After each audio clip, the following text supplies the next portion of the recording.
믹스커피 지금부터 꼭 이렇게 드셔야 돼요. 의사들이 적극 추천하는 방법입니다. 믹스커피는 당뇨에 안 좋다는데 먹어도 되는 거야?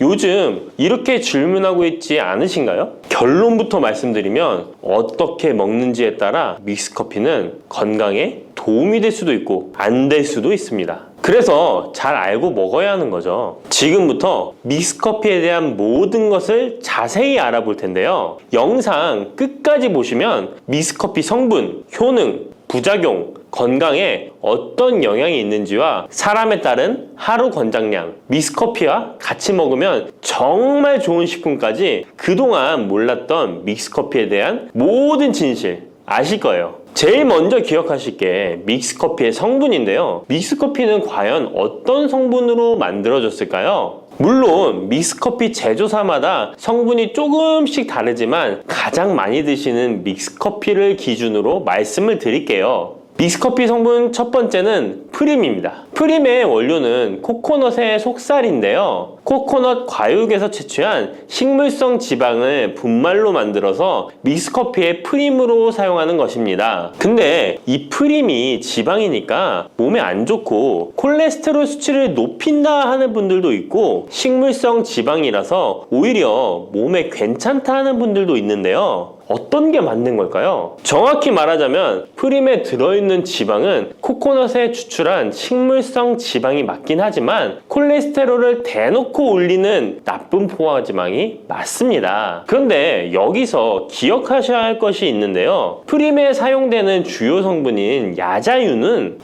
중쇄지방산으로 일반적인 포화지방산과는 조금 다릅니다. 이 중쇄지방산은 일반적으로 체내에서 빠르게 흡수되어 에너지원으로 전환됩니다. 또한 일반적인 포화지방산과는 다르게 심혈관 건강에 악영향을 미치지 않고 소화에도 도움을 줄 수 있는 지방산이에요. 또한 믹스커피 프림에 들어있는 포화지방산은 그 양이 완전히 적다는 것입니다. 요플레 하나 정도에 들어가 있는 양이라고 할 수 있죠. 요플레는 건강을 위해 드시잖아요. 결국 믹스커피에는 몸에 안 좋은 포화지방산이 들어있지만 소량이라서 콜레스테롤 수치에 영향이 하루 한 잔 정도로는 매우 크게 좌지우지할 수 없다고 할 수 있습니다. 그리고 콜레스테롤에 대한 것도 잘 아셔야 하는데요. 우리가 식사하면서 섭취하는 콜레스테롤은 약 20%를 차지하고 나머지 80% 정도는 필요한 만큼 신체에서 자연적으로 합성됩니다. 그렇기 때문에 단순히 커피 한 잔 정도를 마신다고 해서 콜레스테롤 수치가 급격히 올라가거나 건강에 이상을 끼칠 정도의 영향을 주지는 않는다는 거죠. 믹스커피 성분 두 번째는 설탕입니다. 설탕은 당 성분으로 칼로리가 높아서 당연히 몸에 안 좋은 걸로 알고 계실 거예요. 더군다나 믹스커피에 들어있는 설탕은 정제 과정을 거친 백설탕이라 일반적인 설탕보다 흡수 속도가 어마어마하게 빠릅니다. 즉 믹스커피를 마신 후 만족감을 쉽게 느끼는 것은 그만큼 흡수율이 빠르기 때문인데요. 이 당이 소화 과정을 거치지 않고 곧바로 혈액에 녹아들게 됩니다. 왜 안 좋은지 아시겠죠? 근데 여기서 반전이 있어요. 믹스커피에는 설탕이 5g 정도밖에 안 들어있다는 건데요. 쉽게 설명하자면 우유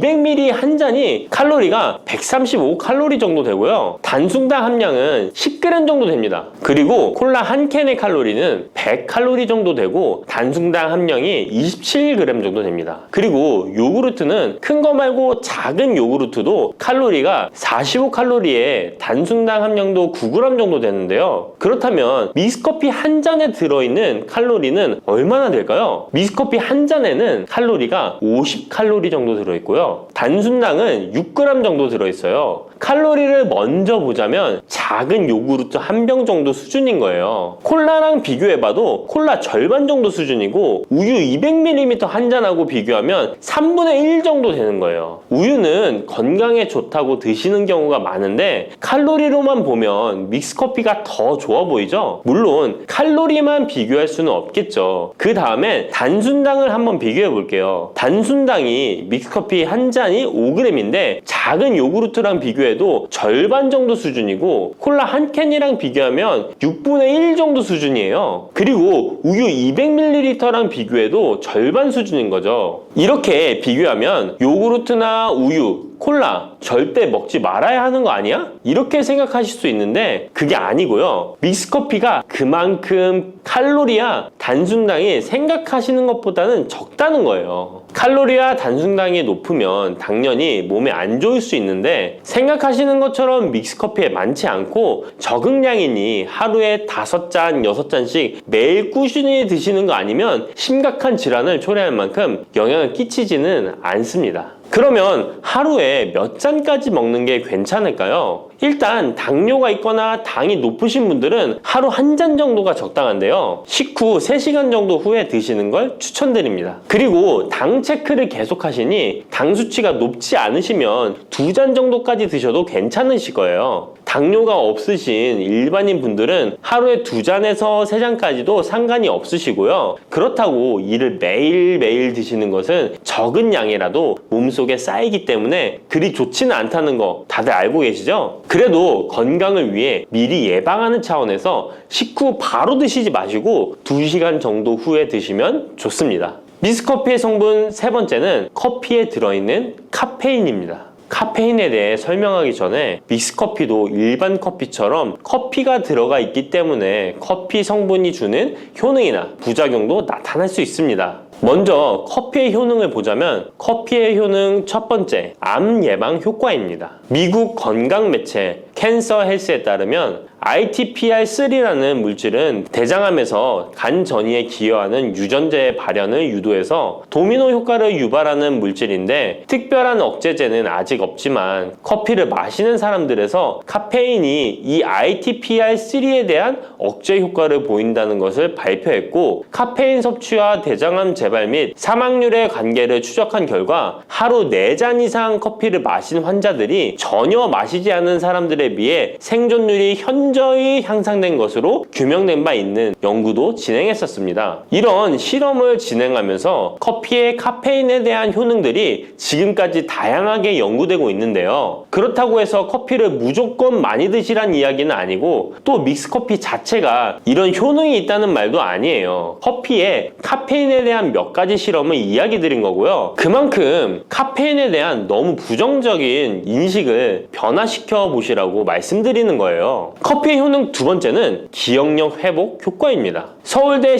식품생명공학부 교수님께서 쥐의 인지 능력을 실험했는데요. 쥐를 물에 빠뜨린 뒤 안전한 장소에 도착하는 시간을 측정해 봤더니 평균 10초 정도 걸렸습니다. 그 쥐들에게 기억력을 손상시킬 수 있는 물질들을 투입하고 같은 실험을 했을 때 안전한 장소를 발견하는데 최대 40초가 걸렸습니다. 이 쥐들은 두 그룹으로 나눠 한 그룹은 하루에 3잔의 커피를, 다른 그룹은 6잔의 커피를 주입했습니다. 그 결과 하루 3잔의 커피를 준 쥐들은 20초로 빨라졌습니다. 그런데 하루 6잔을 주입한 쥐들은 거의 정상으로 돌아왔고 평균 10초 정도 걸렸습니다. 이런 결과에 따르면 커피가 기억력 회복에 확실히 도움이 되었다고 할 수 있는 실험도 있다고 간략히 소개해드리는데 참고로 이 실험에서는 일반 카페인 커피와 디카페인 커피 두 종류를 같이 실험했는데 거의 똑같은 효과를 보였습니다. 결론은 커피에 카페인이 없어도 커피에 들어있는 클로로겐산 등 각종 항산화제 성분 덕분에 기억력 회복 효과가 높아졌다는 것입니다. 정말 놀랍지 않나요? 나이가 들어가면 기억력이 안 좋아지고 인지 능력 장애가 오면서 더 나아가서는 치매가 올 수도 있는데 커피의 성분이 이런 질병을 예방할 수 있다니 너무 커피를 부정적인 시각으로 보시지 않아야겠죠? 그렇다고 남용하면 안 되시고 모든 사람에게서 동일한 실험 효과가 나타나는 것이 아니니 자신의 상태를 잘 알고 드셔야겠죠? 다만 카페인에 예민하신 분들은 믹스커피나 일반 카페인 커피를 드시면 잠을 잘 못 주무실 수도 있으니까 디카페인 커피를 추천드립니다.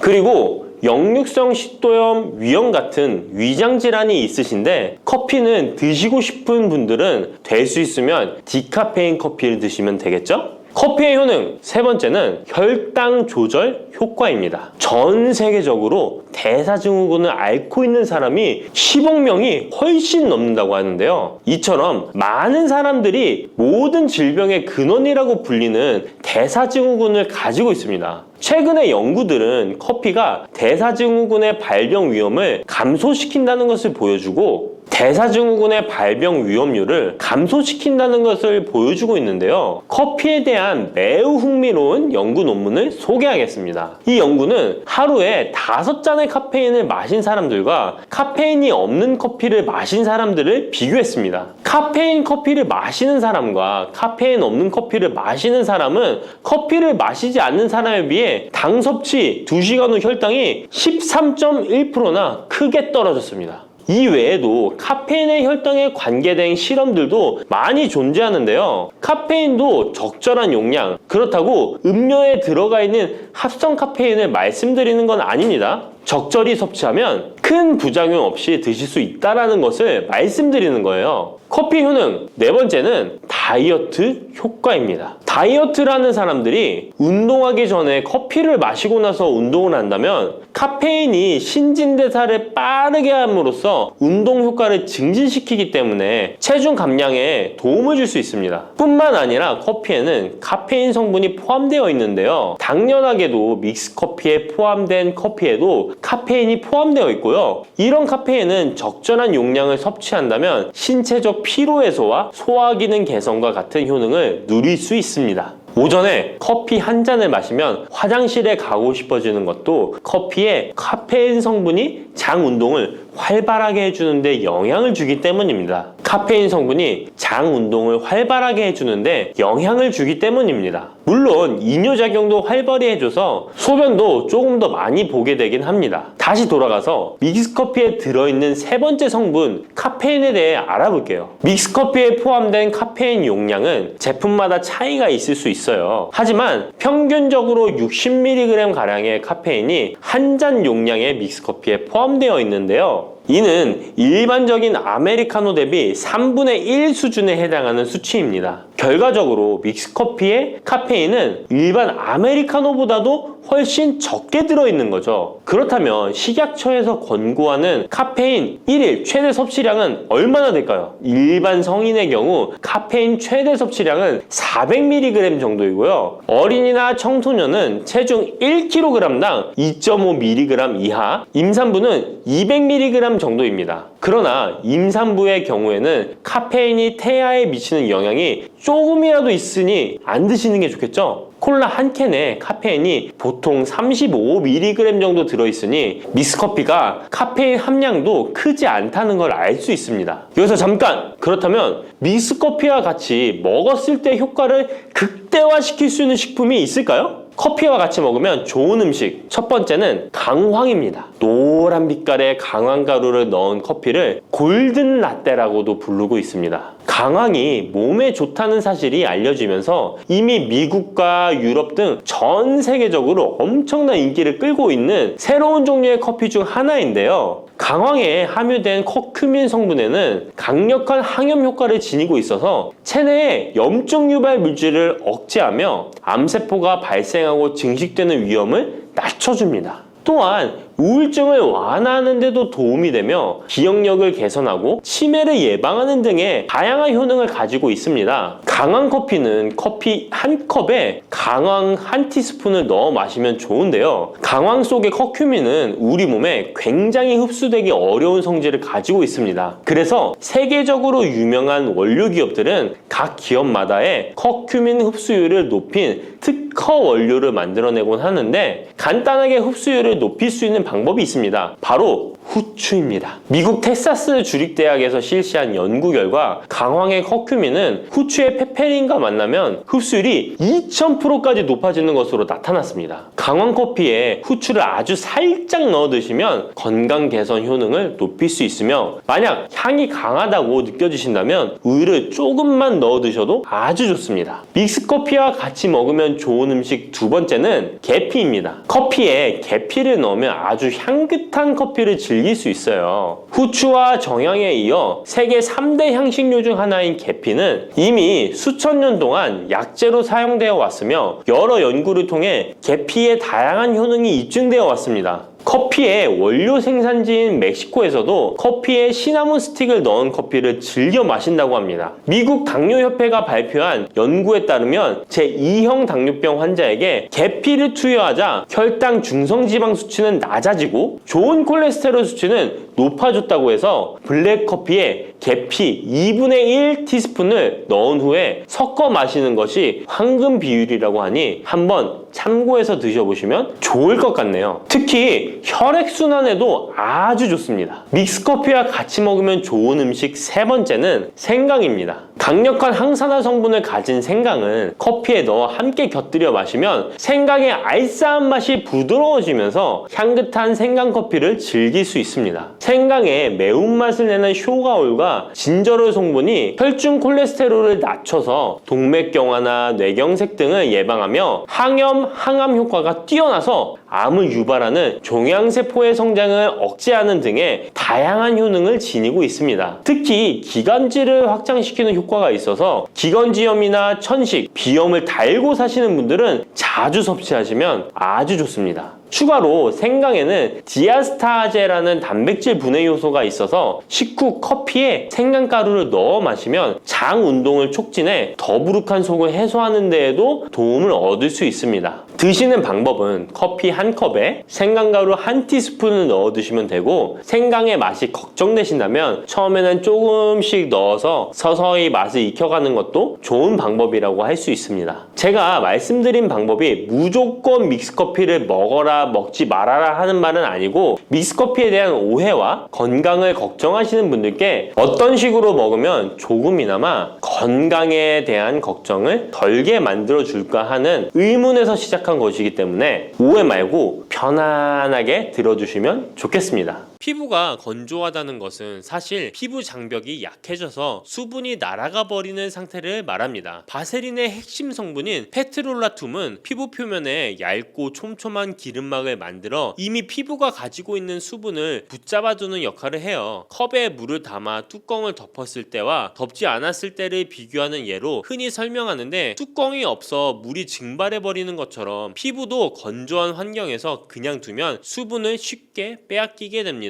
바세린은 피부에 뚜껑을 씌우듯이 밀폐막을 만들어주므로 물이 날아가지 못하게 만드는 효과가 있죠. 이 원리로 건조로 인해 악화되는 잔주름 개선이나 노화 방지에 긍정적인 역할을 합니다. 60대 이후에는 특히 피부 장벽이 약해져서 건조해지기 쉽고 콜라겐이나 엘라스틴과 같은 탄력 섬유도 약해지는 탓에 주름이 더 쉽게 생기거든요. 바세린은 여기에 남아있는 수분을 꽉 잡아줌으로써 주름이 쪼글쪼글해지는 걸 어느 정도 방지해준다는 것입니다. 지성, 여드름성 피부에는 특히 주의하셔야 됩니다. 바세린의 피막 특성은 건조하고 수분이 부족해진 피부에는 이점이 크지만 피지가 많고 모공이 막히기 쉬운 지성, 여드름성 피부에는 부담스러울 수 있습니다. 피부 표면에 막을 형성할 때 이미 과잉 분비된 피지와 각질이 갇혀버리면 모공이 막히고 트러블이 생길 위험이 커지기 때문이죠. 그래서 지성, 여드름성 피부를 가지신 분들은 건조한 부분에만 극소적으로 바르시는 방법을 추천드립니다. 적정 사용량이 중요한데요. 바세린은 지나치게 많이 바를수록 모공을 막아버릴 가능성이 큽니다. 본래 역할이 밀폐이므로 두껍게 바르면 피부가 숨쉬기 어려워지고 트러블이 생길 수 있습니다. 따라서 콩알보다 적은 양을 손가락이나 손바닥에 살짝 녹여준 뒤에 꼭 필요한 부위에만 얇게 펴바르는 습관이 좋습니다. 특히 잔주름이 도드라지는 눈가, 입가, 목 주위를 집중 케어하는 식으로 쓰시면 더욱 안전합니다. 피부가 건조하다는 것은 사실 피부 장벽이 약해져서 수분이 날아가 버리는 상태를 말합니다. 바세린의 핵심 성분인 페트롤라툼은 피부 표면에 얇고 촘촘한 기름막을 만들어 이미 피부가 가지고 있는 수분을 붙잡아두는 역할을 해요. 컵에 물을 담아 뚜껑을 덮었을 때와 덮지 않았을 때를 비교하는 예로 흔히 설명하는데, 뚜껑이 없어 물이 증발해 버리는 것처럼 피부도 건조한 환경에서 그냥 두면 수분을 쉽게 빼앗기게 됩니다. 씌웁니다. 바세린은 피부의 뚜껑을 씌우듯이 밀폐막을 만들어주므로 물이 날아가지 못하게 만드는 효과가 있죠. 이 원리로 건조로 인해 악화되는 잔주름 개선이나 노화 방지에 긍정적인 역할을 합니다. 60대 이후에는 특히 피부 장벽이 약해져서 건조해지기 쉽고 콜라겐이나 엘라스틴과 같은 탄력 섬유도 약해지는 탓에 주름이 더 쉽게 생기거든요. 바세린은 여기에 남아있는 수분을 꽉 잡아줌으로써 주름이 쪼글쪼글해지는 걸 어느 정도 방지해준다는 것입니다. 지성, 여드름성 피부에는 특히 주의하셔야 됩니다. 바세린의 피막 특성은 건조하고 수분이 부족해진 피부에는 이점이 크지만 피지가 많고 모공이 막히기 쉬운 지성 여드름성 피부에는 부담스러울 수 있습니다. 피부 표면에 막을 형성할 때 이미 과잉 분비된 피지와 각질이 갇혀버리면 모공이 막히고 트러블이 생길 위험이 커지기 때문이죠. 그래서 지성 여드름성 피부를 가지신 분들은 건조한 부분에만 극소적으로 바르시는 방법을 추천드립니다. 적정 사용량이 중요한데요. 바세린은 지나치게 많이 바를수록 모공을 막아버릴 가능성이 큽니다. 본래 역할이 밀폐이므로 두껍게 바르면 피부가 숨쉬기 어려워지고 트러블이 생길 수 있습니다. 따라서 콩알보다 적은 양을 손가락이나 손바닥에 살짝 녹여준 뒤에 꼭 필요한 부위에만 얇게 펴바르는 습관이 좋습니다. 특히 잔주름이 도드라지는 눈가, 입가, 목 주위를 집중 케어하는 식으로 쓰시면 더욱 안전합니다. 혹시 바세린이란 제품 하나만으로 연세가 들어도 탄력있고 윤기나는 피부를 지킬 수 있다고 들으시면 믿어지실까요? 특히 60대 이상이 되시면 잔주름이나 탄력 저하, 거친 피부결 등이 신경 쓰이기 시작하면서 사소한 일에도 쉽게 자신감을 잃게 되죠. 그런데도 사실 저렴한 바세린을 올바르게 활용하면 큰 비용 없이도 만족스러운 변화를 경험하실 수 있다는 점 혹시 알고 계셨나요? 오늘은 바세린을 통해 노화를 예방하고 주름을 관리하는 다양한 방법을 자세히 알려드리려고 합니다. 단독으로만 발랐을 땐 왜 별다른 효과를 못 느끼실 수 있는지, 어떤 제품과 함께 쓰면 좋고 또 어떻게 발라야 번들거림 없이 촉촉함만 살릴 수 있는지 평소 궁금하셨지만 속 시원히 알기 어려웠던 점들을 하나씩 짚어보겠습니다. 먼저 많이 알려진 바세린이라는 이 제품이 과연 어떻게 등장했는지부터 말씀드리고 싶습니다. 석유 찌꺼기에서 추출한 물질이라던데 괜찮을까? 라고 염려하실 수도 있는데요. 실제로 바세린은 1859년 미국 펜실베니아에서 원유 시추 작업을 하던 중에 석유 찌꺼기를 상처 부위에 바르면 빨리 아문다는 점에 착안해서 만들어졌습니다. 이를 본 화학자가 석유 찌꺼기를 여러 차례 정제해 페트롤라늄이라는 성분을 얻어냈고 이것이 오늘날 우리가 쓰는 바세린의 시초가 된 것이죠. 석유 성분을 피부에 바르는 게 정말 안전할까? 하실 텐데 시중 제품들은 여러 번 정제 과정을 거쳐 유해 물질을 제거한 상태로 판매되고 있습니다. 실제로 병원에서도 상처 부위를 보호하거나 레이저, 고주파, 시술 뒤 바세린을 바르도록 권장하는 사례가 적지 않으니 안정성 면에서 대체로 신뢰할 만하다고 볼 수 있습니다. 립밤 제품에 페트롤라툼이 흔히 함유되어 있다는 사실을 떠올려 보시면 바세린이 그만큼 오랫동안 널리 쓰여왔다는 점을 실감하실 수 있을 거예요. 물론 아주 드물지만 페트롤라툼 알레르기가 있는 분도 계시니까 처음 바르실 땐 팔 안쪽이나 귀 뒤에 소량을 발라 24시간 지켜보는 패치 테스트를 권장드립니다. 이처럼 오랜 역사를 지닌 바세린은 60대 이후 두드러지는 피부 노화 관리에도 큰 비용 없이 도움을 줄 수 있어 더욱 매력적입니다. 그렇다면 어떻게 바세린이 주름 완화와 노화 예방에 기여하는 걸까요? 또 일부 분들은 바세린을 써봤는데 별로 효과를 못 봤다 이렇게 말씀하시는데 그 이유는 어디에 있을까요? 곧 이어 바세린의 보습 원리부터 흔히 놓치기 쉬운 사용상의 오류 그리고 궁합이 좋은 제품들을 알아보도록 하겠습니다. 피부가 건조하다는 것은 사실 피부 장벽이 약해져서 수분이 날아가 버리는 상태를 말합니다. 바세린의 핵심 성분인 페트롤라툼은 피부 표면에 얇고 촘촘한 기름막을 만들어 이미 피부가 가지고 있는 수분을 붙잡아두는 역할을 해요. 컵에 물을 담아 뚜껑을 덮었을 때와 덮지 않았을 않았을 때를 비교하는 예로 흔히 설명하는데, 뚜껑이 없어 물이 증발해버리는 것처럼 피부도 건조한 환경에서 그냥 두면 수분을 쉽게 빼앗기게 됩니다. 바세린은 피부의 뚜껑을 씌우듯이 밀폐막을 만들어주므로 물이 날아가지 못하게 만드는 효과가 있죠. 이 원리로 건조로 인해 악화되는 잔주름 개선이나 노화 방지에 긍정적인 역할을 합니다. 60대 이후에는 특히 피부 장벽이 약해져서 건조해지기 쉽고 콜라겐이나 엘라스틴과 같은 탄력 섬유도 약해지는 탓에 주름이 더 쉽게 생기거든요. 바세린은 여기에 남아있는 수분을 꽉 잡아줌으로써 주름이 쪼글쪼글해지는 걸 어느 정도 방지해준다는 것입니다. 단 이때 놓치기 쉬운 부분이 있습니다. 바세린 자체가 수분을 만들어내는 게 아니라 외부로부터 공급되었거나 피부 속에 남아있는 수분이 빠져나가지 못하게 가둬주는 역할만 한다는 점입니다. 바세린을 바르고도 촉촉해지지 않는다거나 쓰다 보니 도리어 건조해지는 것 같다, 이런 분들은 대개 바세린 전에 적절한 수분 공급을 하지 않았거나 물기가 거의 없는 피부에 단독으로만 발라서 그런 느낌을 받으신 경우가 많습니다. 그렇다면 바세린을 단독이 아니라 함께 사용해야 할 제품은 무엇이 있을까요? 게다가 너무 기름져서 모공이 막히지 않을까 하는 걱정도 있는데, 이를 줄이려면 어떻게 발라야 할까요? 지금부터 바세린과 찰떡궁합을 이루는 제품들과 사용 순서, 주의사항을 본격적으로 확인해 보겠습니다. 히알루론산이나 글리세린은 주변에 수분을 끌어당기는 수분제로 잘 알려져 있습니다. 많은 수분크림이나 에센스, 앰플 등에 들어있죠. 특히 히알루론산은 자신의 무게 대비해서 물을 붙잡아두는 능력이 있어서 중장년층 피부에도 광범위하게 추천됩니다. 글리세린 또한 피부에 수분을 머금게 해주어 촉촉함을 유지해주는 중요한 성분이에요. 세안 직후에 피부가 약간 촉촉한 상태에서 히알루론산이나 글리세린 함유 제품을 먼저 바르고 바로 이어서 바세린을 얇게 덧바르면 훨씬 오랫동안 수분을 가둘 수 있습니다. 얼굴이 팽팽해지고 잔주름이 한결 부드러워지는 경험을 하실 수 있을 거예요. 레티놀은 비타민 A 유도체로 주름 개선과 피부 재생에 매우 효과적이지만 피부를 쉽게 민감하게 만들고 건조함을 동반할 수 있습니다. 이때 레티놀 사용 후 바세린을 소량 발라주면 피부 표면을 보호해주면서 레티놀로 인한 건조나 자극을 어느 정도 완충할 수 있습니다. 다만 레티놀 자체도 민감한 성분이기 때문에 처음엔 저농도 제품을 소량으로 시작하는 게 안전하고, 바세린 역시 얼굴 전체에 두껍게 바르기보다는 필요한 부위 위주로 살짝 발라주는 게 좋습니다. 나이아신 아마이드는 피지 조절, 홍조 완화, 피부톤 보정 등에 쓰이는 성분입니다. 지성, 여드름성 피부부터 노화된 피부까지 폭넓게 추천되고 있어요. 이 제품을 바른 뒤에 바세린을 가볍게 덧바르면 자연스러운 유수분 균형을 잡으면서 필요한 보습은 놓치지 않게 됩니다. 다만 지성 여드름성 피부는 모공을 막지 않도록 소량만 바르거나 건조하거나 주름이 심한 부위 위주로만 사용하시는 것을 권장합니다. 달팽이 점액은 상처 회복을 돕고 피부 장벽을 튼튼하게 하는데 도움이 된다고 알려져 있습니다. 특히 60대 이후에는 상처가 더디게 아물고 피부결이 거칠어지기 쉬우므로 달팽이 크림과 바세린의 조합이 한층 효과적일 수 있습니다. 달팽이 크림을 먼저 바른 뒤에 바세린으로 한 번 더 덮어주면 재생과 보습 성분을 오래 유지하도록 도와줍니다. 여러 기능성 제품이 부담스러우신 분들께도 비교적 순하게 작용하니 참고해보시면 좋겠습니다. 위와 같은 조합으로 바세린을 사용하면 노화 예방과 주름 관리에 도움이 된다고 했는데, 어떤 분들은 바세린이 오히려 트러블을 유발한다고 하거나 너무 기름져서 답답하다고 말씀하시기도 합니다. 그렇다면 혹시 사용법에 문제가 있는 건 아닐까요? 이제부터 이 부분을 자세히 살펴보겠습니다. 지성, 여드름성 피부에는 특히 주의하셔야 됩니다. 바세린의 피막 특성은 건조하고 수분이 부족해진 피부에는 이점이 크지만 피지가 많고 모공이 막히기 쉬운 지성 여드름성 피부에는 부담스러울 수 있습니다. 피부 표면에 막을 형성할 때 이미 과잉 분비된 피지와 각질이 갇혀버리면 모공이 막히고 트러블이 생길 위험이 커지기 때문이죠. 그래서 지성 여드름성 피부를 가지신 분들은 건조한 부분에만 극소적으로 바르시는 방법을 추천드립니다. 적정 사용량이 중요한데요. 바세린은 지나치게 많이 바를수록 모공을 막아버릴 가능성이 큽니다. 본래 역할이 밀폐이므로 두껍게 바르면 피부가 숨쉬기 어려워지고 트러블이 생길 수 있습니다. 따라서 콩알보다 적은 양을 손가락이나 손바닥에 살짝 녹여준 뒤에 꼭 필요한 부위에만 부분에만 얇게 펴바르는 습관이 좋습니다. 특히 잔주름이 도드라지는 눈가, 입가, 목 주위를 집중 케어하는 식으로 쓰시면 더욱 안전합니다. 아침보다는 밤에 사용하시고 아침에 바세린을 바르고 바로 메이크업을 하면 화장이 밀리거나 들뜨기 쉽고 대기 중 먼지나 미세먼지가 피부에 달라붙을 위험도 있습니다. 반면 밤에는 피부 재생이 왕성해지는 시간대에 바세린이 수분 증발을 막아주면서 이전에 바른 제품들의 좋은 성분도 더 오래 머물 수 있습니다. 저녁 세안 후에 토너, 에센스, 수분크림 등을 바르고 마지막에 바세린을 얇게 마무리해보세요. 사용 빈도도 조절하셔야 되는데요. 매일 밤마다 써도 좋은 피부가 있는 반면에 매일 바르면 답답함을 느끼는 경우도 있습니다. 그래서 일주일에 3에서 4회 또는 이틀에 한 번 정도로 사용하시는 방식을 많이 권장해 드립니다. 다만 건조함이 극심한 겨울철이나 레이저 시술 등으로 피부가 과도하게 예민해졌을 땐 매일 발라도 괜찮습니다. 어떤 날엔 모공이 답답하게 느껴지면 하루 쉬어주시고 피부가 당기는 날엔 듬뿍 발라주는 식의 탄력적 사용이 바람직합니다. 국소보일을 집중 공략하시는 게 좋은데요. 60대 이후엔 눈가와 입가, 목, 손 등 피부가 얇고 주름이 잘 생기는 부위가 먼저 달라집니다. 이런 부위부터 바세린 케어를 해보시면 더욱 만족도가 올라갑니다. 굳이 얼굴 전체에 두껍게 바르기보다는 잔주름이 많은 부위를 중심으로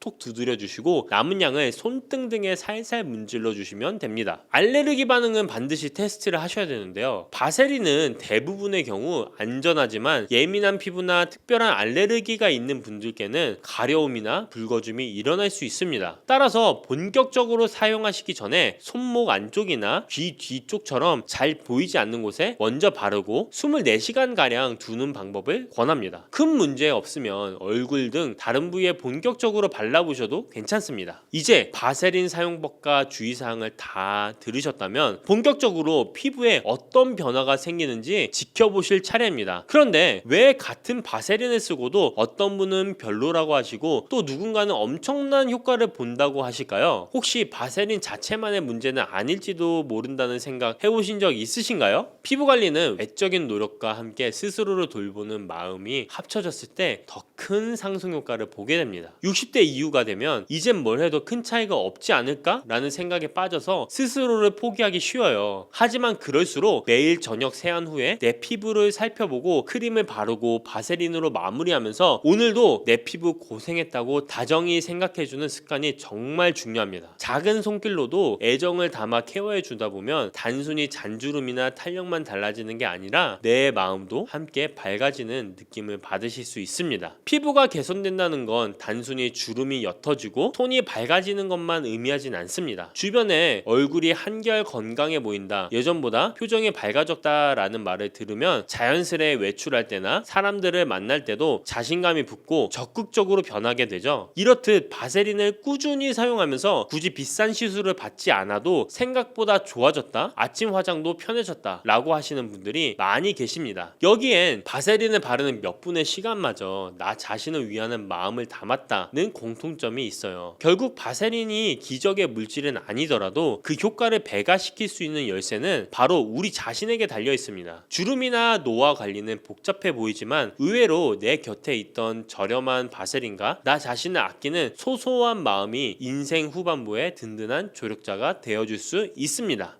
혹시 바세린이란 제품 하나만으로 연세가 들어도 탄력있고 윤기나는 피부를 지킬 수 있다고 들으시면 믿어지실까요? 특히 60대 이상이 되시면 잔주름이나 탄력 저하, 거친 피부결 등이 신경 쓰이기 시작하면서 사소한 일에도 쉽게 자신감을 잃게 되죠. 그런데도 사실 저렴한 바세린을 올바르게 활용하면 큰 비용 없이도 만족스러운 변화를 경험하실 수 있다는 점 혹시 알고 계셨나요? 오늘은 바세린을 통해 노화를 예방하고 주름을 관리하는 다양한 방법을 자세히 알려드리려고 합니다. 단독으로만 발랐을 땐 왜 별다른 효과를 못 느끼실 수 있는지, 어떤 제품과 함께 쓰면 좋고 또 어떻게 발라야 번들거림 없이 촉촉함만 살릴 수 있는지 평소 궁금하셨지만 속 시원히 알기 어려웠던 점들을 하나씩 짚어보겠습니다. 먼저 많이 알려진 바세린이라는 이 제품이 과연 어떻게 등장했는지부터 말씀드리고 싶습니다. 석유 찌꺼기에서 추출한 물질이라던데 괜찮을까? 라고 염려하실 수도 있는데요. 실제로 바세린은 1859년 미국 펜실베니아에서 원유 시추 작업을 하던 중에 석유 찌꺼기를 상처 부위에 바르면 빨리 아문다는 점에 착안해서 만들어졌습니다. 이를 본 화학자가 석유 찌꺼기를 여러 차례 정제해 페트롤라늄이라는 성분을 얻어냈고, 이것이 오늘날 우리가 쓰는 바세린의 시초가 된 것이죠. 석유 성분을 피부에 바르는 게 정말 안전할까 하실 텐데, 시중 제품들은 여러 번 정제 과정을 거쳐 유해 물질을 제거한 상태로 판매되고 있습니다. 실제로 병원에서도 상처 부위를 보호하거나 레이저, 고주파, 시술 뒤 바세린을 바르도록 권장하는 사례가 적지 않으니 안정성 면에서 대체로 신뢰할 만하다고 볼 수 있습니다. 립밤 제품에 페트롤라툼이 흔히 함유되어 있다는 사실을 떠올려 보시면 바세린이 그만큼 오랫동안 널리 쓰여왔다는 점을 실감하실 수 있을 거예요. 물론 아주 드물지만 페트롤라툼 알레르기가 있는 분도 계시니까 처음 바르실 땐 팔 안쪽이나 귀 뒤에 소량을 발라 24시간 지켜보는 패치 테스트를 권장드립니다. 이처럼 오랜 역사를 지닌 바세린은 60대 이후 두드러지는 피부 노화 관리에도 큰 비용 없이 도움을 줄 수 있어 더욱 매력적입니다. 그렇다면 어떻게 바세린이 주름 완화와 노화 예방에 기여하는 걸까요? 또 일부 분들은 바세린을 써봤는데 별로 효과를 못 봤다, 이렇게 말씀하시는데 그 이유는 어디에 있을까요? 곧 이어 바세린의 보습 원리부터 흔히 놓치기 쉬운 사용상의 오류, 그리고 궁합이 좋은 제품들을 알아보도록 하겠습니다. 피부가 건조하다는 것은 사실 피부 장벽이 약해져서 수분이 날아가 버리는 상태를 말합니다. 바세린의 핵심 성분인 페트롤라툼은 피부 표면에 얇고 촘촘한 기름막을 만들어 이미 피부가 가지고 있는 수분을 붙잡아두는 역할을 해요. 컵에 물을 담아 뚜껑을 덮었을 때와 덮지 않았을 때를 비교하는 예로 흔히 설명하는데, 뚜껑이 없어 물이 증발해버리는 것처럼 피부도 건조한 환경에서 그냥 두면 수분을 쉽게 빼앗기게 됩니다. 바세린은 피부의 뚜껑을 씌우듯이 밀폐막을 만들어주므로 물이 날아가지 못하게 만드는 효과가 있죠. 이 원리로 건조로 인해 악화되는 잔주름 개선이나 노화 방지에 긍정적인 역할을 합니다. 60대 이후에는 특히 피부 장벽이 약해져서 건조해지기 쉽고 콜라겐이나 엘라스틴과 같은 탄력 섬유도 약해지는 탓에 주름이 더 쉽게 생기거든요. 바세린은 여기에 남아있는 수분을 꽉 잡아줌으로써 주름이 쪼글쪼글해지는 걸 어느 정도 방지해준다는 것입니다. 단 이때 놓치기 쉬운 부분이 있습니다. 바세린 자체가 수분을 만들어내는 게 아니라 외부로부터 공급되었거나 피부 속에 남아있는 수분이 빠져나가지 못하게 가둬주는 역할만 한다는 점입니다. 바세린을 바르고도 촉촉해지지 않는다거나 쓰다 보니 도리어 건조해지는 것 같다, 이런 분들은 대개 바세린 전에 적절한 수분 공급을 하지 않았거나 물기가 거의 없는 피부에 단독으로만 발라서 그런 느낌을 받으신 경우가 많습니다. 그렇다면 바세린을 단독이 아니라 함께 사용해야 할 제품은 무엇이 있을까요? 게다가 너무 기름져서 모공이 막히지 않을까 하는 걱정도 있는데, 이를 줄이려면 어떻게 발라야 할까요? 지금부터 바세린과 찰떡궁합을 이루는 제품들과 사용 순서, 주의사항을 본격적으로 확인해 보겠습니다. 히알루론산이나 글리세린은 주변에 수분을 끌어당기는 수분제로 잘 알려져 있습니다. 많은 수분크림이나 에센스, 앰플 등에 들어있죠. 특히 히알루론산은 자신의 무게에 대비해서 물을 붙잡아두는 능력이 있어서 중장년층 피부에도 광범위하게 추천됩니다. 글리세린 또한 피부에 수분을 머금게 해주어 촉촉함을 유지해주는 중요한 성분이에요. 세안 직후에 피부가 약간 촉촉한 상태에서 히알루론산이나 글리세린 함유 제품을 먼저 바르고 바로 이어서 바세린을 얇게 덧바르면 훨씬 오랫동안 수분을 가둘 수 있습니다. 얼굴이 팽팽해지고 잔주름이 한결 부드러워지는 경험을 하실 수 있을 거예요. 레티놀은 비타민 A 유도체로 주름 개선과 피부 재생에 매우 효과적이지만 피부를 쉽게 민감하게 만들고 건조함을 동반할 수 있습니다. 이때 레티놀 사용 후 바세린을 소량 발라주면 피부 표면을 보호해주면서 레티놀로 인한 건조나 자극을 어느 정도 완충할 수 있습니다. 다만 레티놀 자체도 민감한 성분이기 때문에 처음엔 저농도 제품을 소량으로 시작하는 게 안전하고, 바세린 역시 얼굴 전체에 두껍게 바르기보다는 필요한 부위 위주로 살짝 발라주는 게 좋습니다. 나이아신 아마이드는 피지 조절, 홍조 완화, 피부톤 보정 등에 쓰이는 성분입니다. 지성, 여드름성 피부부터 노화된 피부까지 폭넓게 추천되고 추천되고 있어요. 이 제품을 바른 뒤에 바세린을 가볍게 덧바르면 자연스러운 유수분 균형을 잡으면서 필요한 보습은 놓치지 않게 됩니다. 다만 지성 여드름성 피부는 모공을 막지 않도록 소량만 바르거나 건조하거나 주름이 심한 부위 위주로만 사용하시는 것을 권장합니다. 달팽이 점액은 상처 회복을 돕고 피부 장벽을 튼튼하게 하는데 도움이 된다고 알려져 있습니다. 특히 60대 이후에는 상처가 더디게 아물고 피부결이 거칠어지기 쉬우므로 달팽이 크림과 바세린의 조합이 한층 효과적일 수 있습니다. 달팽이 크림을 먼저 바른 뒤에 바세린으로 한 번 더 덮어주면 재생과 보습 성분을 오래 유지하도록 도와줍니다. 여러 기능성 제품이 부담스러우신 분들께도 비교적 순하게 작용하니 참고해보시면 좋겠습니다. 위와 같은 조합으로 바세린을 사용하면 노화 예방과 주름 관리에 도움이 된다고 했는데 어떤 분들은 바세린이 오히려 트러블을 유발한다고 하거나 너무 기름져서 답답하다고 말씀하시기도 합니다. 그렇다면 혹시 사용법에 문제가 있는 건 아닐까요? 이제부터 이 부분을 자세히 살펴보겠습니다. 지성, 여드름성 피부에는 특히 주의하셔야 됩니다. 바세린의 피막 특성은 건조하고 수분이 부족해진 피부에는 이점이 크지만 피지가 많고 모공이 막히기 쉬운 지성 여드름성 피부에는 부담스러울 수 있습니다. 피부 표면에 막을 형성할 때 이미 과잉 분비된 피지와 각질이 갇혀버리면 모공이 막히고 트러블이 생길 위험이 커지기 때문이죠. 그래서 지성 여드름성 피부를 가지신 분들은 건조한 부분에만 극소적으로 바르시는 방법을 추천드립니다. 적정 사용량이 중요한데요. 바세린은 지나치게 많이 바를수록 모공을 막아버릴 가능성이 큽니다. 본래 역할이 밀폐이므로 두껍게 바르면 피부가 숨쉬기 어려워지고 트러블이 생길 수 있습니다. 따라서 콩알보다 적은 양을 손가락이나 손바닥에 살짝 녹여준 뒤에 꼭 필요한 부위에만 얇게 펴바르는 습관이 좋습니다. 특히 잔주름이 도드라지는 눈가, 입가, 목 주위를 집중 케어하는 식으로 쓰시면 더욱 안전합니다. 아침보다는 밤에 사용하시고 아침에 바세린을 바르고 바로 메이크업을 하면 화장이 밀리거나 들뜨기 쉽고 대기 중 먼지나 미세먼지가 피부에 달라붙을 위험도 있습니다. 반면 밤에는 피부 재생이 왕성해지는 시간대에 바세린이 수분 증발을 막아주면서 이전에 바른 제품들의 좋은 성분도 더 오래 머물 수 있습니다. 저녁 세안 후에 토너, 에센스, 수분크림 등을 바르고 마지막에 바세린을 얇게 마무리해보세요. 사용 빈도도 조절하셔야 되는데요. 매일 밤마다 써도 좋은 피부가 있는 반면에 매일 바르면 답답함을 느끼는 경우도 있습니다. 그래서 일주일에 3에서 4회 또는 이틀에 한 번 정도로 사용하시는 방식을 많이 권장해 드립니다. 다만 건조함이 극심한 겨울철이나 레이저 시술 등으로 피부가 과도하게 예민해졌을 땐 매일 발라도 괜찮습니다. 어떤 날엔 모공이 답답하게 느껴지면 하루 쉬어주시고 피부가 당기는 날엔 듬뿍 발라주는 식의 탄력적 사용이 바람직합니다. 국소보일을 집중 공략하시는 게 좋은데요. 60대 이후엔 눈가와 입가, 목, 손 등 피부가 얇고 주름이 잘 생기는 부위가 먼저 달라집니다. 이런 부위부터 바세린 케어를 해보시면 더욱 만족도가 올라갑니다. 굳이 얼굴 전체에 두껍게 바르기보다는 잔주름이 많은 부위를 중심으로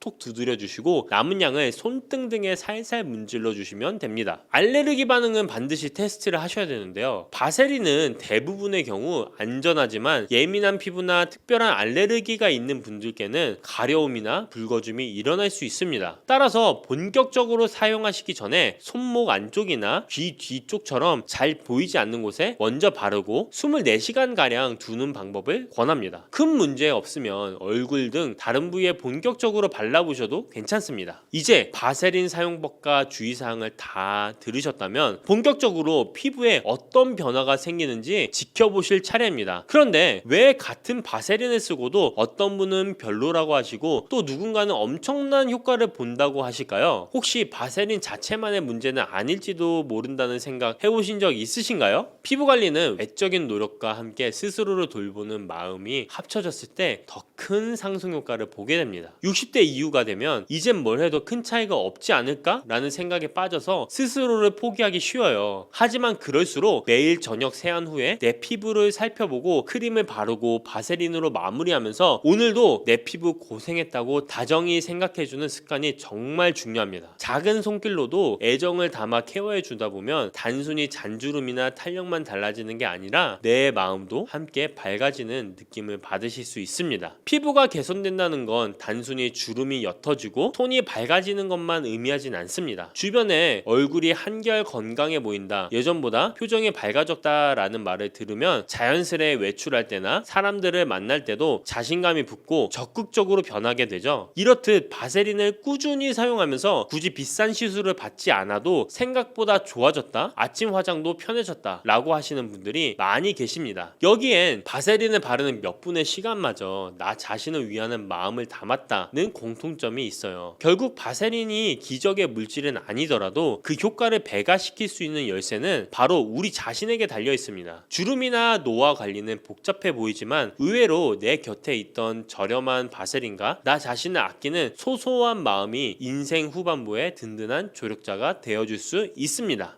그 깻잎이라는 재료가 굉장히 독특한 재료예요. 사실 제가 그 주말 농장을 몇 번 해보았습니다만 이게 깻잎 진짜 잘 자라거든요.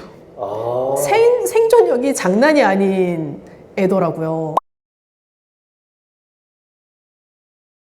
그래서 깻잎을 제가 키우면서 되게 많이 느꼈던 것 중에 하나가 이게 향이 아주 독특하잖아요. 그러니까 토끼가 와서 잘 안 먹어요. 이렇게 말씀을 드리는 이유는 우리가 뭔가 깻잎도 향이 굉장히 세고 예를 들면 고수도 향이 굉장히 세잖아요. 근데 두 개가 다 녹색으로 향이 센 이파리들인데 그 향의 종류가 다르잖아요. 근데 깻잎이라는 재료는 사실 우리나라만 먹어요. 중국에서도 안 먹고.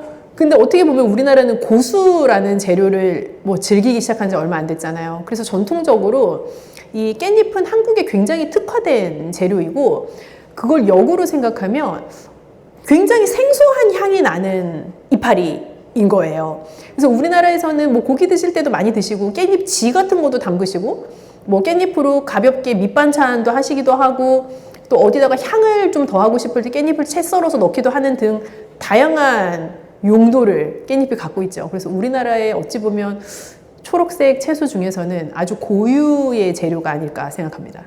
네, 깻잎이 작고 가볍지 않습니까? 그래서 그 효능이라는 걸 느끼려면 아주 많이 먹어야 된다는 문제가 있긴 한데요. 고기 드실 때 쌈 싸 드시는 정도로는 한 대여섯 장, 10장 이렇게 드실 텐데 사실 그 효능이라는 것이 참 뭐라 말할 수 없는 미비할 수 있어요. 왜냐하면 모든 것은 양에 따라 비례를 하는 것이기 때문에. 네, 그러나 어쨌든 깻잎 자체는 파워풀한데 우리가 멸치 칼슘의 왕이다 그런 말 하잖아요. 근데 깻잎에도 칼슘이 많아요. 신기하시죠? 그래서 깻잎도 칼슘이 굉장히 많은 식재료 중에 하나이고요.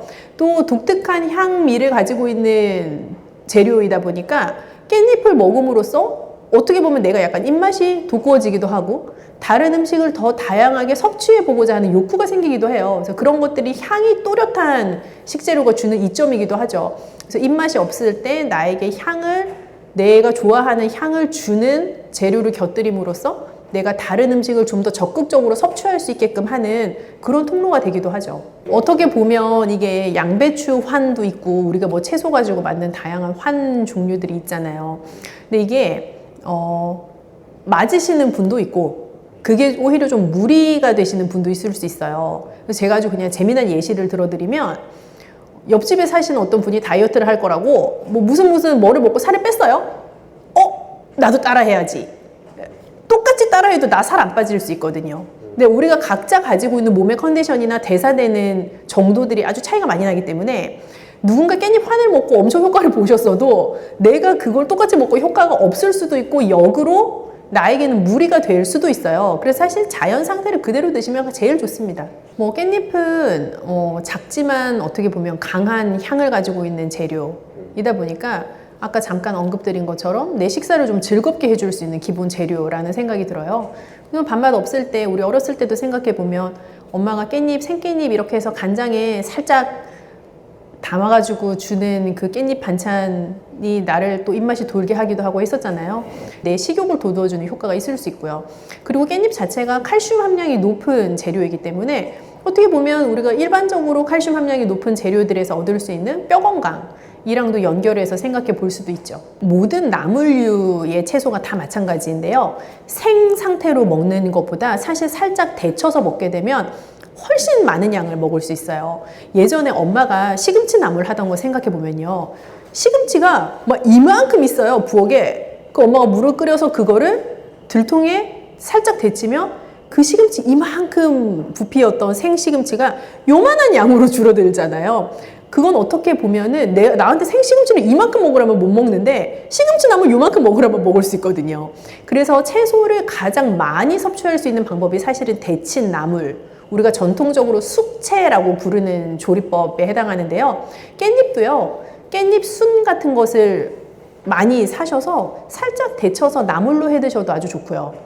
또 당연히 생으로 쌈 싸 드셔도 맛있지만 그 데친 깻잎을 이용해서 뭐 달걀찜에 넣으신다거나 달걀 마리를 만들어서 드신다거나 하는 등의 단백질과 같이 섭취하실 수 있는 방법을 또 선택해 보셔도 좋겠고요.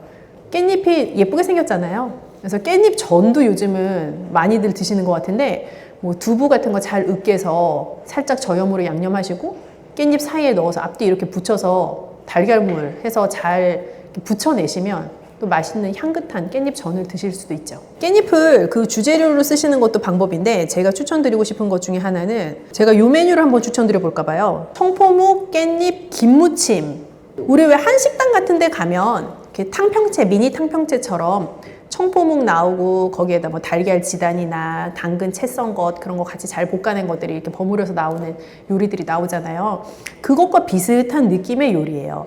그래서 청포묵 잘 데쳐서 준비하시고 또 깻잎도 썰어서 준비하시고 김도 그렇게 준비하시면 아주 저염의 양념으로 김의 맛, 향긋함이 있잖아요. 그리고 김도 감칠맛이 아주 좋거든요.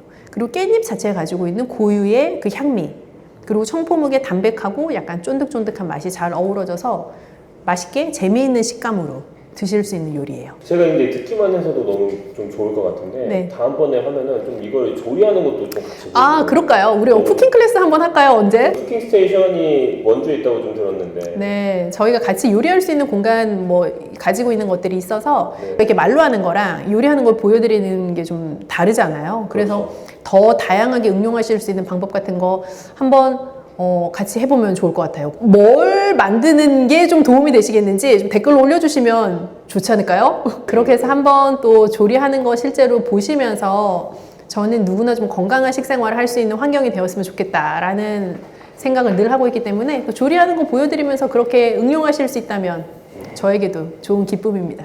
뭐 깻잎 자체는 아주 독특한 향미를 가진 채소이기 때문에 호불호가 있을 수 있어요. 그런데 지금 우리나라에서 굉장히 각광받는 전통 재료라는 생각이 들어요. 그래서 그 재료들의 어떤 향미를 바탕으로 해서 나에게 좀 식욕을 돋울 수 있는 방법들도 한번 고민해 보시고 또 깻잎 드실 때 어떻게 하면 더 맛있게 드실 수 있는지 또 더 영양적으로 우수하게 드실 수 있는지 단백질 재료 같은 거 잘 곁들여서 드실 수 있는 방법들도 드렸으니까 또 영상 돌려보시면서 응용하실 수 있는 방법 찾아보셔도 좋을 것 같아요. 부추와 이것을 함께 드시면 죽어가던 혈관이 살아나고 치매가 예방됩니다. 부추에는 항산화 성분과 각종 비타민, 칼슘, 칼륨 등의 미네랄 성분이 풍부하여 간 해독에 좋고 콜레스테롤을 낮추며 당뇨 예방과 조절에 도움이 되고 심혈관 질환을 예방하는 데에도 탁월한 효능이 있습니다. 부추가 건강에 도움이 된다는 사실은 많은 분들이 알고 계시지만 부추의 효능에 대해 자세히 알고 계신가요? 부추의 효능, 함께 먹으면 보약이 되는 음식과 부추를 드실 때 주의할 점, 그리고 부추의 특별한 조리법까지 모두 알려드릴게요. 같이 먹으면 좋은 음식 첫 번째는 두부입니다. 두부는 기본적으로 단백질이 풍부하며 리놀렌산, 레시틴, 피토스테롤 등의 성분이 풍부해서 몸 안에 콜레스테롤 수치를 낮춰주고 혈액순환을 원활하게 하여 동맥경화, 심근경색, 뇌출혈 등의 심혈관 질환을 예방할 수 있습니다. 그리고 두부는 체력과 근력을 유지하는데 큰 도움을 주는데요. 바로 두부의 풍부한 단백질 때문이죠. 근육은 매일 일정량이 새로운 근육으로 대체되기 때문에 매일 단백질을 공급해줘야 하는데요. 우리 몸에 단백질을 공급해주기 위해 정말 유용한 음식이 두부인 것이죠. 또한 두부에는 콜린이 풍부한데 콜린은 알츠하이머성 치매를 예방하는데 탁월한 효능을 발휘합니다. 그리고 두부는 건강하게 장수하는 데 도움이 되는데요. 많은 과학자들의 연구 결과 건강하게 장수한 사람들의 특징이 식물성 단백질을 꾸준히 섭취했다는 사실을 발견했고, 동물성 단백질을 식물성 단백질로 바꿔 섭취했을 때 사망의 위험성이 낮아진다는 연구 결과도 있습니다. 이런 두부와 부추가 만나게 되면 심혈관 질환을 예방하는데 시너지 효과가 나오게 됩니다. 부추에 풍부한 황화아릴 성분이 혈관 내에 노폐물을 제거해주고 나쁜 콜레스테롤도 녹여주는 효과가 있는데요. 그렇게 되면 혈액은 깨끗해지고 혈액순환이 원활하게 되어 심혈관 질환을 예방할 수 있습니다. 그리고 부추에는 칼륨이 풍부한데요. 칼륨은 혈관 내에 나트륨을 배출해주는 작용을 합니다. 나트륨의 농도가 높아지면 고혈압이 발생하고 증세가 심해지면 치매까지 유발할 수 있는데요. 부추의 칼륨이 나트륨을 배출해 주어 혈관의 문제를 미리미리 예방하여 고혈압뿐만 아니라 혈관성 치매까지 예방하는 효과를 누릴 수 있답니다. 문제는 부추를 먹어 이렇게 혈액순환이 좋아진다 해도 혈관 내에 호모시스테인이라는 성분은 부추를 드시는 것으로는 해결되지 않습니다. 호모시스테인은 체내에서 메티오닌이 대사되는 과정에서 생성되는 아미노산입니다. 이 호모시스테인이 혈관에 쌓이게 되면 혈관을 손상시키고 혈액 응고를 촉진하므로 심혈관 질환이 급증할 수 있습니다. 그런데 이때 두부를 함께 드시게 되면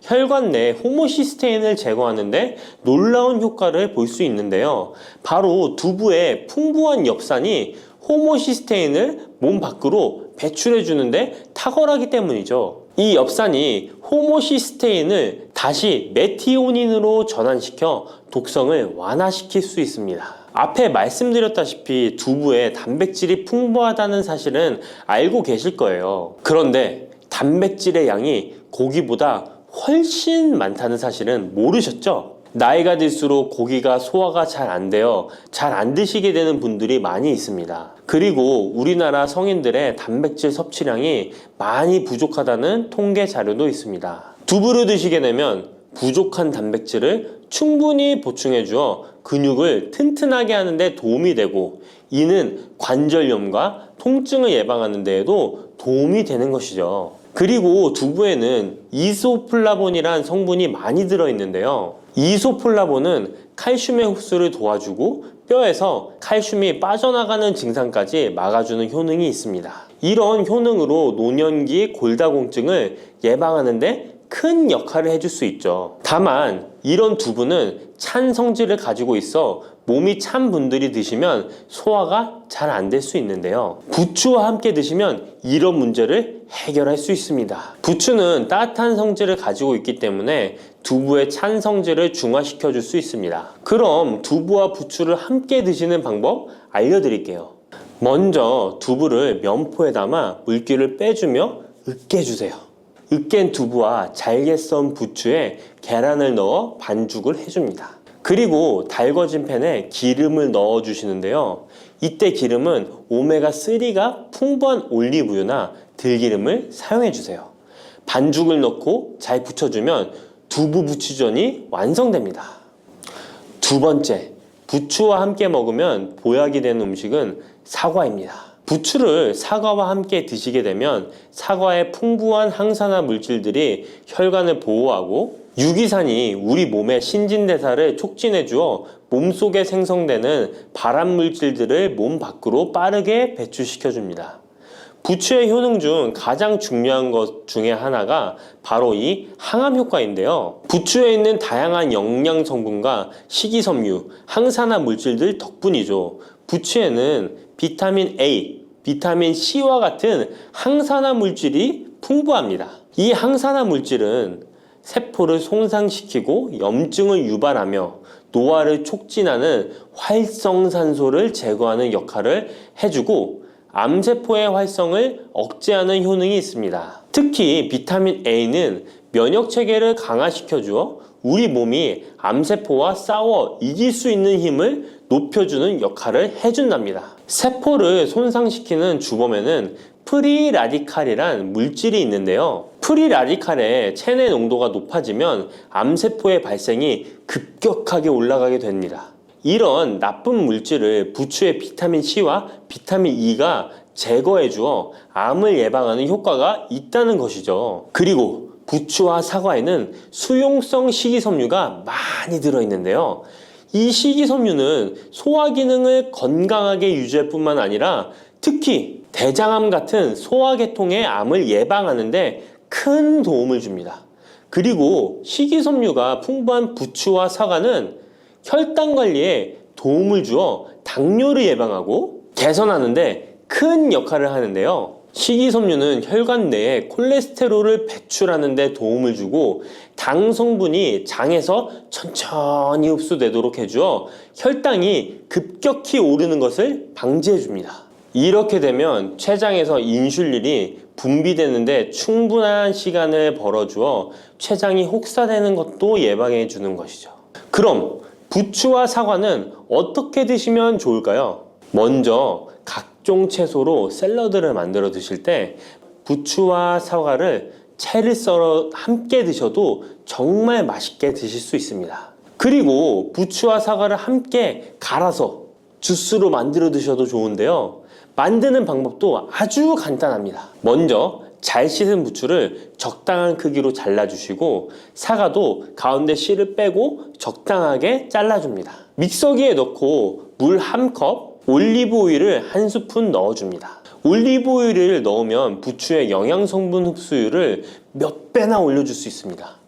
이렇게 넣고 갈아주기만 하면 부추 사과 주스 완성입니다. 세 번째, 부추와 함께 먹으면 보약이 되는 음식은 돼지고기입니다. 부추의 강력한 생명력은 지친 간을 되살리는데도 그 효능이 뛰어나 간에 쌓인 독소를 제거하는데도 효과적인데요. 부추에 함유된 베타카로틴과 클로로필 같은 간세포를 보호하고 간의 재생을 촉진해주는 역할을 해줍니다. 그리고 부추에 함유된 사포닌 성분은 지방간을 예방하고 간의 부담을 덜어주는데 많은 도움을 줄 수 있습니다. 또한 황화알릴이라는 성분이 풍부한데 이 성분은 간의 면역력을 강화해주고 간의 여러 질환을 예방해주는 효능이 있습니다. 여러분 혹시 글루타치온이라는 영양제 들어보셨나요? 부추에는 체내에서 이 글루타치온을 합성할 때 필요한 황화합물이 풍부하여 간의 해독작용을 높여줄 수 있습니다. 이때 돼지고기를 부추와 함께 드시면 우리 몸에 보약이 되는데요. 부추의 알레신 성분이 돼지고기의 비타민 B1의 흡수율을 높여줍니다. 또한 부추의 따뜻한 성질이 돼지고기의 찬 성질을 보완해 주어 소화가 잘 되도록 도와주고 위장 건강에 도움을 줄 수 있습니다. 그리고 영양학적으로도 서로 보완이 되어 균형 잡힌 식사가 될 뿐만 아니라 혈액순환 개선, 면역력 강화, 피로 해소, 에너지 증진, 항암 효과 등을 더 효과적으로 얻을 수 있습니다. 그렇다면 부추와 돼지고기는 어떻게 드시면 될까요? 돼지고기 수육을 부추와 함께 쌈을 싸서 드셔도 좋지만 반찬으로 만들어 먹을 수 있는 방법을 제가 알려드릴게요. 바로 돼지고기 부추볶음인데요.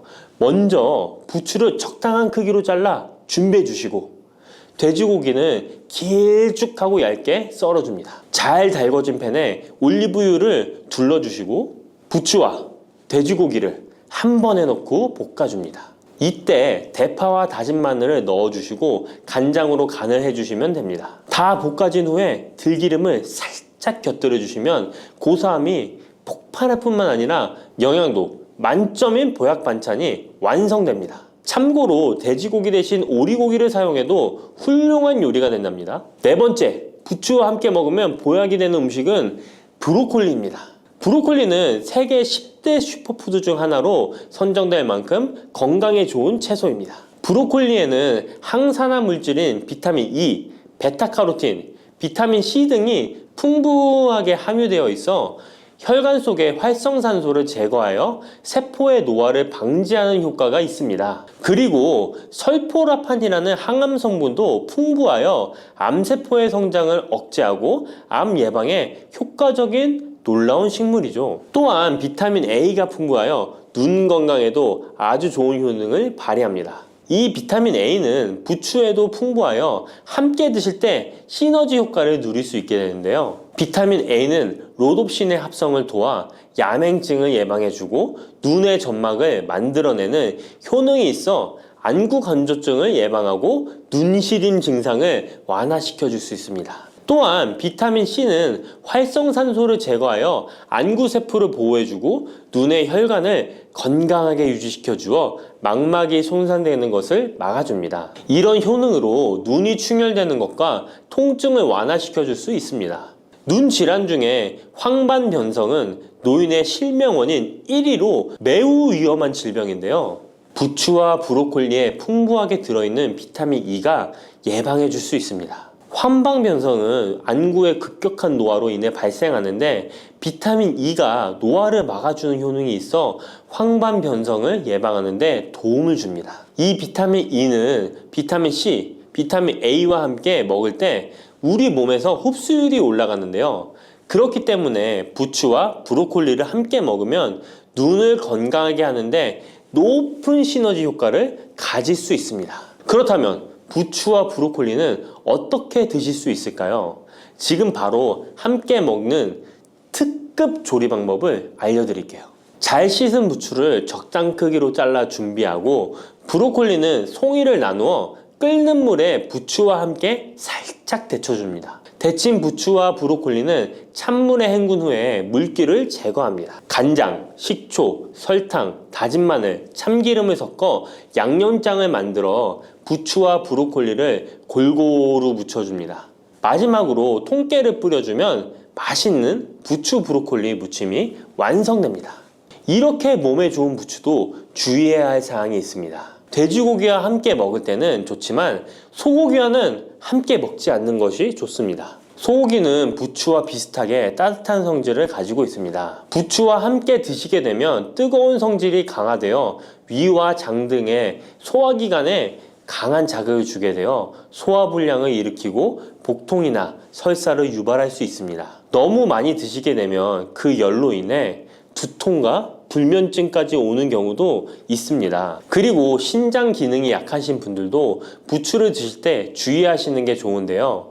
그 이유는 부추의 풍부한 칼륨 때문입니다. 칼륨이 몸속에 나트륨을 배출해주는 효능이 있지만 신장이 약하신 분들이 부추를 과하게 드시게 되면 많은 양의 칼륨이 몸에 들어오게 되고 약한 신장이 칼륨을 몸 밖으로 잘 배출해주지 못하게 됩니다. 그렇게 되면 고칼륨 혈증이 나타나 근육이 약화될 수 있고 심장 박동이 불규칙해질 수 있으며 심하면 호흡곤란을 초래하기도 합니다. 따라서 신장 질환이 있으신 분들은 몸 상태를 보면서 소량씩 드시는 게 좋겠습니다.